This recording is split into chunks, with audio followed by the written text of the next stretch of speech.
এককালে এই আসনে জিতেছেন লালু, জিতেছেন রাবড়ি দেবীও, জিতেছেন তেজস্বীও, কিন্তু এবার সেই আসনেই ভোটের পারদপতন। সকাল থেকে নির্বাচনের সমীকরণ অনেকটা ধরে রাখতে পারলেও রাঘবপুর বিধানসভা কেন্দ্রে এবার পড়ছে ভোটের পারদ। 1200 ভোটে পিছিয়ে রয়েছেন তেজস্বী যাদব। তিনি বিহারের অন্যতম বিরোধী জোট বা মহাগঠবন্ধন জোটের মুখ্যমন্ত্রী পদপ্রার্থী, আর সেই তেজস্বী পিছিয়ে রয়েছেন 1200 ভোটে। এগিয়ে কে? বিজেপির প্রার্থী সতীশ কুমার যাদব।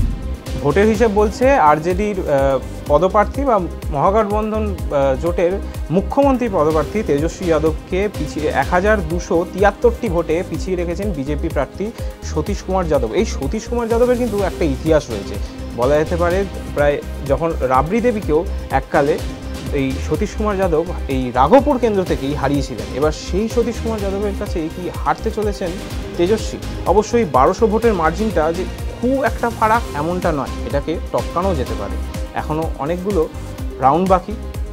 তেজস্বীর মার্জিন মেকআপ করা সম্ভব, আগামী রাউন্ডে হয়তো তার ভাগ্যও বদলাতে পারে। কিন্তু তার দাদা তেজপ্রতাপ যাদবের কী হাল? বিহারের হাই ভোল্টেজ ভোটে একেবারে লাস্ট বেঞ্চে বসে রয়েছেন তেজপ্রতাপ যাদব।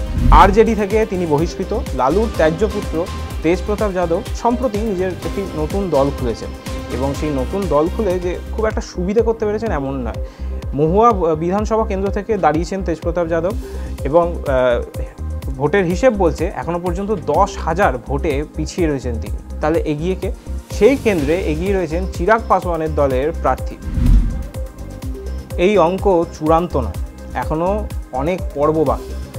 তবে তেজস্বীর এই পিছিয়ে থাকাটা একটা উদ্বেগের তো বিষয়, বিশেষ করে মহাগঠবন্ধন জোট যখন একেবারে 57 কিংবা কখনো 60 কিংবা কোনো রাউন্ডে তারও নিচে নেমে যাচ্ছে। সেখানে দাঁড়িয়ে সেই মহাগঠবন্ধন জোটের মুখ্যমন্ত্রী পদপ্রার্থী পিছিয়ে থাকাটা চিন্তার বিষয় বলেই মনে করছে রাজনৈতিক মহল।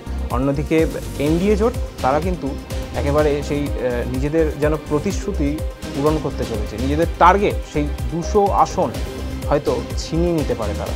তবে এই সবটাই এখনও ভাষা। আপনারা দেখছিলেন TV9 বাংলা ডিজিটাল।